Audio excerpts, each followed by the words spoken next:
Peppa Pig. Men Peppa, hvad laver du på raketten?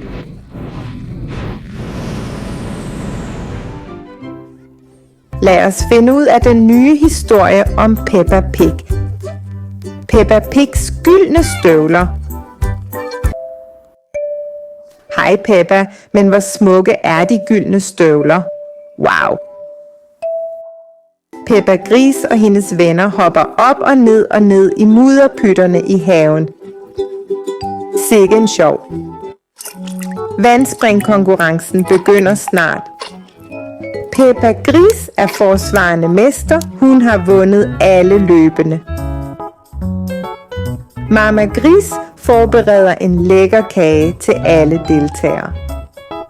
Man skal dog have de rigtige støvler på, og Peppas er virkelig specielle. Men hvor blev hans gyldne støvler af? De er forsvundet. Nej, fru Dok har fået dem. Hvordan vil Peppa nu deltage i konkurrencen? Fru Ann går hurtigt i Peppas gyldne støvler og møder Højer Zebra Giraf. Godmorgen. Mine støvler, jeg mistede mine gyldne støvler. Nej, du har ikke mistet dem, Peppa. Fru Dok tog dem. Peppa vil have sine støvler tilbage, men fru Ann løber for hurtigt og kan ikke indhente hende. Og så dykker han ned i havet.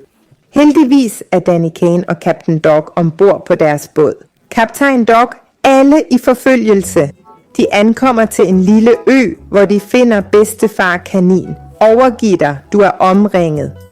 Og fru Ann letter i luften. Ender kan flyve. Fru Ann flyver højt. Bare rolig. Vi tager til månen med den bedste satin. 3, 2, 1. Afgang.